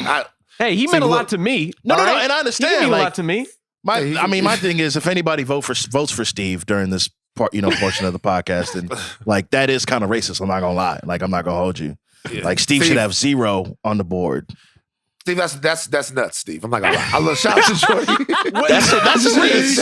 That's a reach. Shout out to Jordy LaForge, Steve. Put that in the show. Like 3 times. I don't give a fuck, bro. Put that in the show, bro. Like he's played with the plume by LeVar Burton, Geordi LaForge, and we was like, Charles goes. Charles is such a good friend. Charles goes, it's a good pick. All right. and then you guys broke it. You're like, no, man. I don't know. I feel like I'm not seeing it. What do you mean? But really, all of those moments made the crew. That's what made the crew, man. Oh my god! Good memory lane. All right, let's do some rapid fire ones. Let's do Matrix sequels from Giovanni. Yo, happy Thanksgiving, Midnight Boys. It is Giovanni, and I have to ask, as a lover of the Matrix 1, 2, and 3, why do people always say in pop culture, podcasts, and everything that the Matrix 2 and 3 are terrible? I mean, The Godfather 2, like a lot of sequels aren't as good as the first, but I still fuck with the Matrix 2 and 3. I need to know the opinion of, dudes who probably saw it in theaters, so thank y'all. I say this as someone who likes some of the Matrix sequels. Putting Matrix Reloaded and The Godfather 2 as a comparison. That's funny. It's crazy work. That's funny. That's wild. We could have the conversation, what's better, The Godfather or Godfather 2? But I'm like, The Matrix 2 versus he's shooting for 35. But there's an answer to this question, like an actual answer. The answer to the question is that there are very few, like The Godfather and The Godfather 2, it expands the story, right? Mm-hmm. But it stays true to the tone, the themes, and the overall rhythm of the first one, right? The Matrix Reloaded is a completely different, it's a complete tonal shift from the first movie. When you think about the first movie of The Matrix doesn't give you in any way more than you can handle. Yeah. In any way. Yeah. It says, hey, you're enslaved, you live in a fake world, everything else, the movie actually kind of thematically lets you do what you're supposed to do in the Matrix world, which is make your own choice. You get to, the movie's asking you a choice about whether or not Neo should stay in the Matrix or be in the real world. The minute that Cypher takes that bite of steak, you're in there going, shit, I would do that. Yeah. And you see them eating it, but the movie doesn't beat you over the head with it. The the most direct the film gets is when the oracle is talking, because the oracle is talking in parables and you're not sure what's, but it tells the story in moments and it's lean. It is lean. That is a lean movie. It's a sexy script and how boom, boom, boom, boom, boom, boom, boom, If boom, you boom, like, boom, if you're a boom. screenwriter or whatever, you should actually read the script for the first Matrix. To your point, like they not only do they not make movies like this, you are alive. Like I remember when the first Matrix came out, and when my parents came back to the movie theater, it was almost like they were changed. It was like they were talking about the philosophy and the themes and what's real and what's not. And Morpheus gives you some exposition, right? Yes. They do a dump. I'm not saying they don't. It's the best exposition dump in history. But they do a dump and then they go, let's get right to fighting. Yeah. Let's keep you engaged. Now, by the time you get to Reloaded, it's a council. Is like they have expanded the lore of the movie to a degree to where when I first sat down and I was looking at it, I'm like, this is different. It does not feel like the same movie. They definitely went bigger, which is why I think those two sequels were very jarring for a lot of people that Do you went to see think the it's? movie. I think it's two things. I think first, the first Matrix is a movie that not only changes movie history, but it is a movie that's not about the Matrix. It's where the other Matrix movies are building the lore. Where when I saw Reloaded, I'm like, oh, the Matrix changed cinematic history, and so did Reloaded. But it's changing cinematic history in a way of like, we think of the highway chase and we think of like all of the stunts and like how expansive and big they are versus so the much first money, Matrix. it's so much CGI, it's so much shit that's going on. It just feels. But when you think about like, oh, when Neo does the like, does the Matrix, he does the move, I'm like, oh, not only does that work as like we've never seen this in film before, but it's in conversation with kung fu movies, it's in conversation with sci-fi, it's in conversation with all these things. By the time you get to the third Matrix movie, I'm like, this is about the Matrix. It's also thematically true. Like he is doing something literally, and then Trinity, when Trinity approaches Neo after he does that, she goes, "How'd you do that?" Yes. Yeah. It's like, what do you mean? It's like you move like they move. Like the whole time we're learning that Neo is the anomaly. Like we're seeing it demonstrated, and then the characters litigate it quickly, and then they move on to something else. Yeah. The best scene in any of the three movies that doesn't involve fighting is the scene between Neo and the architect, but it also to me underscores the issue with the sequels. Yep. That when Neo is talking to the architect, he is giving such a brilliant and breathtaking treatise on the entire world. It is legitimately a man talking to a computer program, a human being talking to the thing that enslaved them.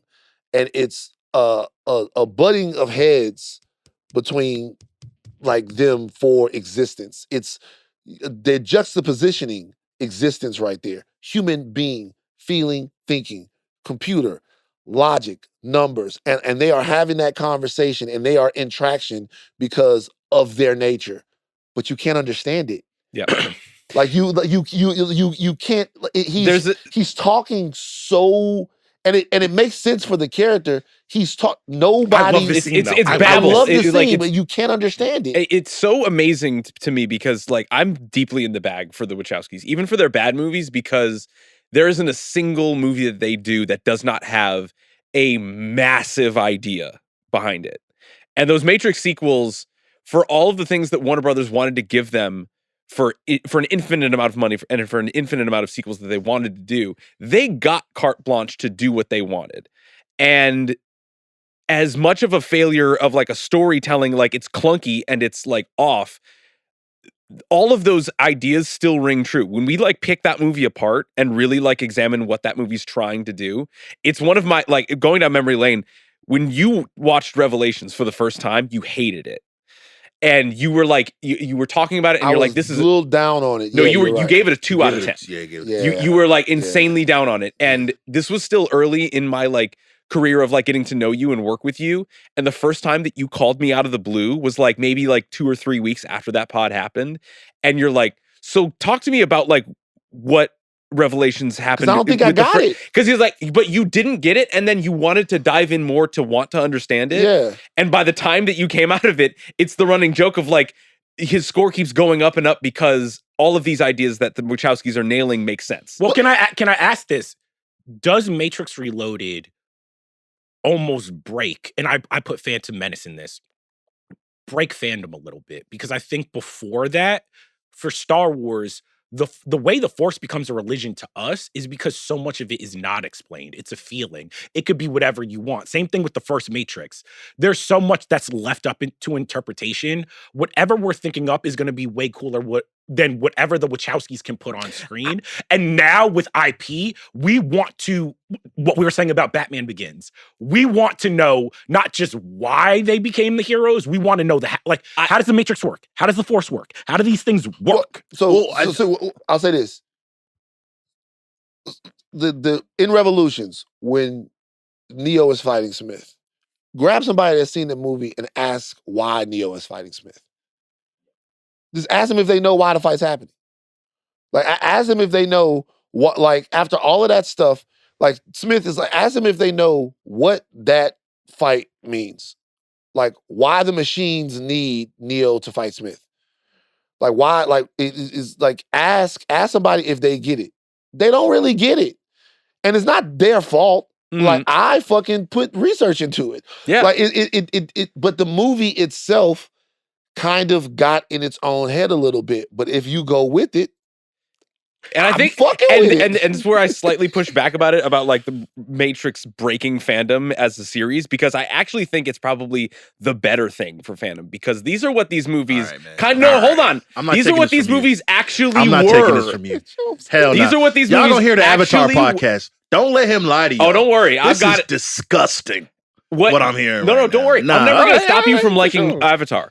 And I'm never going to stop you from, and you shouldn't stop me from liking The Matrix. But what these movies used to be were these big, heady things that people didn't really get or understand, and they thought they were just visual eye candy. Well, and the people that really liked them, wanted to look into them. They wanted to make these things that either, whether or not they were actually text, subtext, or fiction that people just made up, that's what actually makes these fandoms like communal. Would you take the Avatar sequels over the Matrix sequels? We're not talking about the first film. Matrix sequels, 1,000%. You're making me choose between my children now. I mean, it's not a hard decision. It's an easy I'm decision. saying we already got the first films. Are you taking? I'll probably take the Matrix sequels. Matrix easy. I'm disappointed in every. I think I'm taking the Matrix sequels, but it's closer than I would like. Yeah, it's really what for me. Last thing I'll say about the Matrix sequels: think about the Burly Brawl from the Matrix Reloaded, Neo versus all the Smiths. That was like such a big deal. I loved it when I first saw it.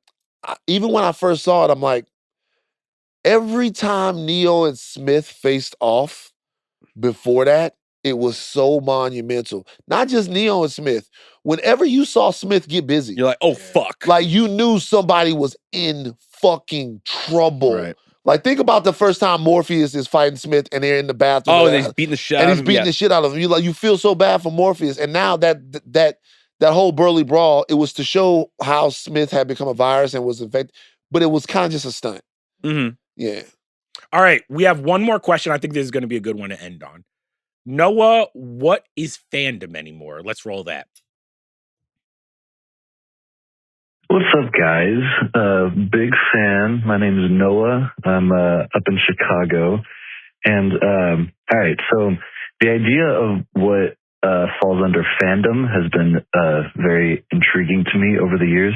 I'm wondering, with the new Scream movie coming out next year, you know, there's so many of them. This is number 7. I feel like that probably counts as fandom, but I'm not sure where you all lie on interest/enjoyment of Scream as a franchise. So I wanted to know, are y'all going to be talking about Scream? Do y'all fuck with Scream? You know? Yeah, just love to hear your thoughts. Big fan. Scream as like the movie Scream? Yeah. I think fandom is not relegated to one specific genre. It's fandom, all kinds of fandom of everything. I think there is a real distinction between horror movie fandom and horror movie lore and the type of sci-fi fantasy superhero lore that we're into. I'm not saying that there's one is better than the other one, but like the horror fans are. I can never be that deep into a horror thing. I've seen one Scream movie. I've seen the first. Not because they're bad. I really like the first Scream. I just don't. They're, to your point, they're both fandoms, but there are friends I have that are like, no. When a new horror movie comes out, I don't care if it's good, bad, or indifferent, I'm gonna go see it. In the same way that I felt about Marvel for a long time, where it's like, I don't give a fuck if this is a bad Marvel movie. I need to see the next one. Right. But I think what's interesting about like what is fandom is I feel like for when the Midnight Boys popped up and everything that was happening with the MCU, for the first time, fandom to me became crossover culture, where it was like, no, everybody is into this. And now the new version of fandom is we're going back into the niches where it's like people who fuck with Star Wars just kind of fuck with Star Wars now. When Force Awakens was popping, everybody was gonna go see these fucking movies, you know? Yeah. And now it's like, how many people are watching Ahsoka? And that's nothing against Ahsoka. It's just, it's niche again. It's different. I think part of that is like, streaming, right? Has kind of like curtailed our interest to like, you watch this one thing, you watch this one thing. And sometimes you have like a Game of Thrones or House of the Dragon or like a Stranger Things that like might pop off. But for the most part, it's really niche. And so you have to like kind of, it's not the monoculture it once was. And so there's a lot of stuff popping off. But at the end of the day, like there's only so much, you can really cover and only really watch. I knew a girl, a dude one time, he was dating this girl. This is what I think about the way I think about some of this stuff and the way we cover it. And she would bake cookies. And it was cool because she would. Jomi did not know her. She would bake cookies. She would bake cookies for all of us and stuff like that, right? I remember she was really adventurous with the cookie baking and stuff like that. And one time he goes, "Hey, you know what? She got it all, bruh. She got it all. And look, we sitting down, we eating cookies, we chilling, we good, it's good." Like for some reason, the fact that she was such a good cookie baker just put him over the edge, whatever. Like he was in love with this girl? He was already in love with her, but she just loved to bake cookies, and she always had, when you see her, it was like almost Pavlovian. You would be like, there's some cookies somewhere. Then they got married, and he got tired of the cookies. And when now he didn't get tired of her. They're very much in love. Like he didn't get tired of her. He didn't get tired of her. Very much in love. They've stayed in love. But the cookies that he was getting, he was getting them so much that he was like I'm eating a lot of cookies. It's affecting my midsection. Like there's sugar. When you were dating someone and she was baking the cookies, you get them every now and again. They tasted great and all of that stuff. What I'm wondering now if we're married to this stuff now. I'm wondering now if what happened before we came along, when everybody was into this stuff, everyone was still dating Marvel, even all the way through. I don't think a lot of people married Marvel till even after Endgame, right? We were still in love, and if we had married, that WandaVision hype, it was the honeymoon phase, even if we were still in that, right? Now it's been a while.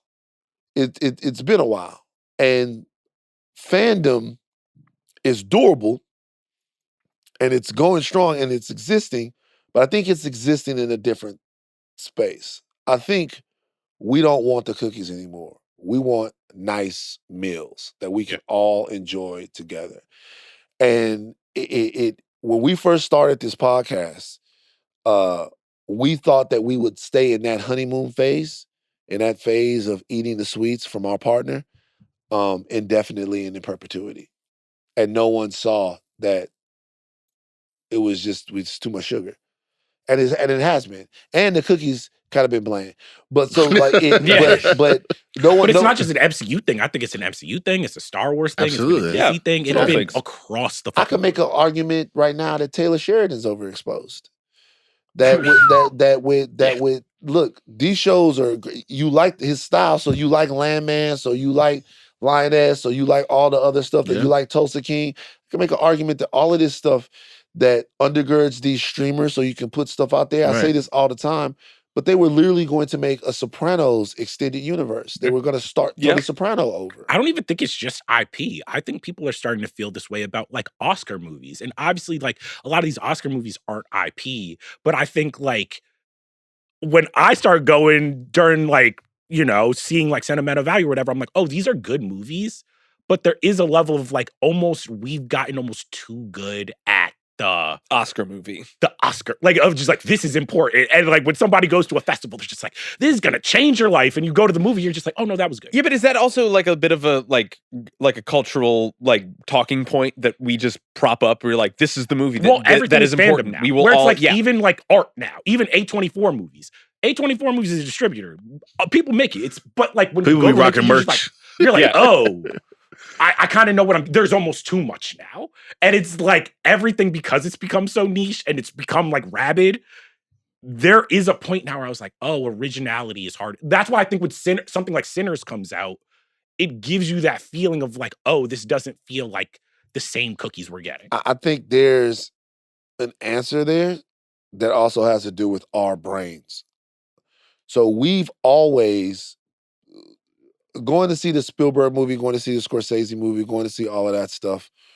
We've always done that. We've always used creators and creatives as a seal of freshness for the stuff that we're into.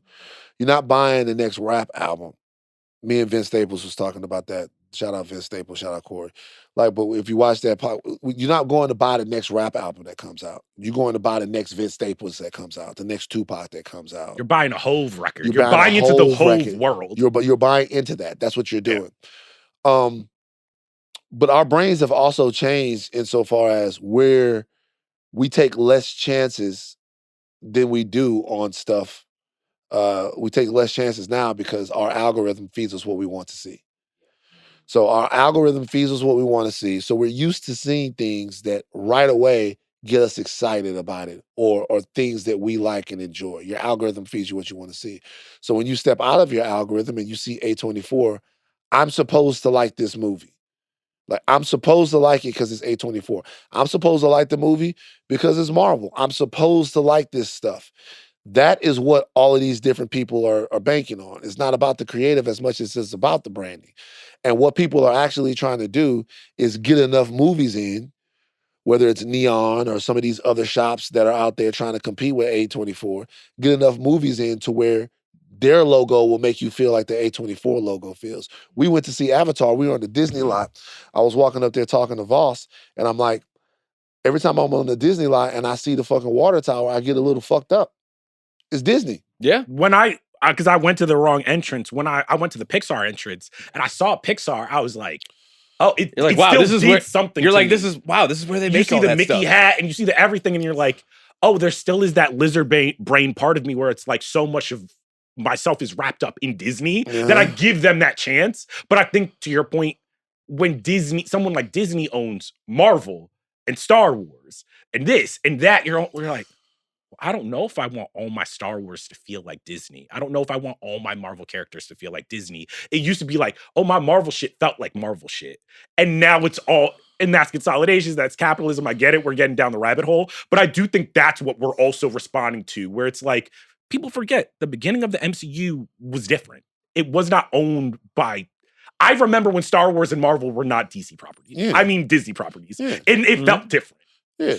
But that was when Paramount was making those movies with Iron Universal made one too. Yeah, well, that was the Hulk. Yeah. If you go back and watch those movies, they feel different. There's a little bit, and here's the thing. I think when Disney bought both of those, I think it raised kind of the floor where it was like, you're never gonna get a really, really terrible superhero or Star Wars movie anymore. Like terrible, unwatchable, but it's harder to transcend it, because it's like, to transcend, you gotta be a little bit more. You gotta take some chances. You gotta be hungry. Yeah. You gotta do something. And once again, it's like when I go out, and this was the whole one battle after another thing. I've talked about it everywhere, all of that stuff. But that was just somebody else's version of a Marvel movie. It's like it's a known commodity from a fandom group. Yeah. A fandom group, the Film Bros, who I've come to love in our truth. That's not true. The Film Bros, it's their deal. But what has created the Film Bros? Twitter. Yeah. Letterboxd, social media. That has created that. That has given them their thing. Star Wars and all of this stuff, all of these fandoms go on for a long time, back in the day, all of that stuff. But you know what the difference is? Again, last thing I'll say is like, if it was 1997, right, and you were a Star Wars person, you had to really be a Star Wars person. Yeah. You had to get your ass on a motherfucking plane. You had to go to Celebration, right? You had to go not to Walmart and buy a bunch of Star Wars stuff, right? Because they didn't have it there. They might have had a couple of things. You had to find it, right? You had to go buy books. You had to do all of that stuff. Now, you're a film bro because you say that you want, because you like some stuff on Twitter, because you have an account. And that, the ease of entry into all of this stuff has exploded the ranks of people that are sectioned off in the way that these different fandoms are sectioned off. And it's starting to eat at the creativity a little bit. You know, and it's you want to starting know to what eat that at is? our responses and criticism of the stuff a little bit. The physical nature, like I remember vividly I remember the first time my mom walked me in to a comic book store, and I could feel that I didn't belong yet because she's a Black woman, I'm Black, and like there's all these nerdy white guys. And I remember I would just like keep going back, and I remember the moment where it's like the comic book guy was just like, actually, I think you should read this. Yeah, they'll give you something to read. And you're like, oh, it was the first one. I'm like, oh, I'm welcome into the world now. You walk in and they go, Van, I got something for you. Yeah. I know you're gonna like this. And my mom, like you walk into Joker's Palace, Segan Lane, Baton Rouge, they go, Van, I got something for you. I know you're gonna like this. And they see the passion and they're just like, oh, let me bring you closer to the community. Now that's so easy. You can read a comic book online where it's like, oh, it's not that curated thing of like, oh, now if I want to talk to somebody about this comic, I got to go back to the comic book store and be like, fuck, what's the... And I'm not hating on it. I'm saying everything is fandom. When I'm looking at NBA Twitter is a thing, right? Yeah. But not just NBA Twitter. I'll see sites. It's Shea Muse. It's Shea Luca Muse. Muse. It's Wendy Muse. All of these like fan accounts, these little fiefdoms that are dedicated to like one player and get super fucking pissed off if you come at their guy. Yeah. Bill Simmons has a fucking... Bill Simmons has a podcast. The Bill Simmons about his podcast. Listen. You know what I'm saying? Content is I'll content, tell you baby. straight up, I still fuck with him. If anybody ever makes a Midnight Boys podcast that's about the Midnight Boys, I like those guys. A podcast about the podcast? I think you like the Bill Simmons Reddit? I'm sorry, bro. I think that shit is hysterical. Because you know the way I look at it, it's not always very flattering, and sometimes, they can be dicks about it, but they hate you over there. I'm sure they do. But like what I'm saying is like they can be assholes about it, but I can be an asshole about it. Right. Like I'm on TV or on whatever saying shit. And you don't have to like it all. I fuck with you anyway. I get it. I actually think it's interesting that me, from sitting down at TMZ and doing that and all of that stuff like that, or being here and talking about all of these things that people put their all into, that they've lived their whole lives to make this one movie, and then I'm sitting behind a mic giving all of these half-baked ass opinions on it and stuff like that. Yeah, I'm not better than it, and I'm not over it. It's not too much. You gotta get a little bit, and when I get on there, when I get on the rewatchables, I'm gonna say something black. When I get on Bill shit, I'm gonna say something black. I love you. You're anyway. race baiting. I'm a race baiter. I like it. Van the master race baiter. Van the master race baiter. It's a part of my thing. Yeah. But everybody is entitled to their opinion, and I enjoy it. Real. I actually love engaging with it too. I do. I like it. It's people get so. It's like the people get so wound up about it. I'm like, oh shit. Like not Van again. Now we got to hear about the Negroes. Yeah, right. Yeah. Actual headline. Lucky. You do. All right, that's a wrap. What a good pod. This week on the Ringerverse feed, check out The Hearts of Ours, Stranger Things Season 5, Volume 1 Deep Dive on Friday. Button Mash is covering Metroid Prime 4 and Marvel Cosmic Invasion. I gotta look at that. What's Marvel Cosmic Invasion on? I'm pretty sure it's on PS5. everything. Yeah. PlayStation, PC. Switch. Next Wednesday, Midnight Boys give you their Christmas movies draft. Oh my God. What's the first off the board in a Christmas movie? I know. I I know. already know. Home Alone. I already know. Is it Home Alone? I don't think It's not Home Alone. It's not Home It's not Home See, Alone. these drafts, when we do these drafts like this, people tell me I gotta update my shit Why?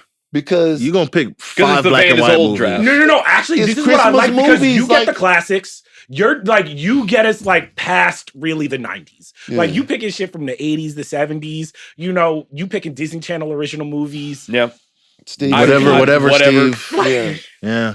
And I'm just trying to win. Our producers are Aleya, Zenieris, Devon, Jomi-cookie-gate on social. Hashtag Wakandan Thanksgiving. Wow, what does that seem delightful for somebody? An additional production from Arjuna Ramgopowell. Chuck, take us out. The Wakandans sold slaves. Nope. The Jedi's deserved hoes. I'm sorry, Obi-Wan, but you should never hit the pose.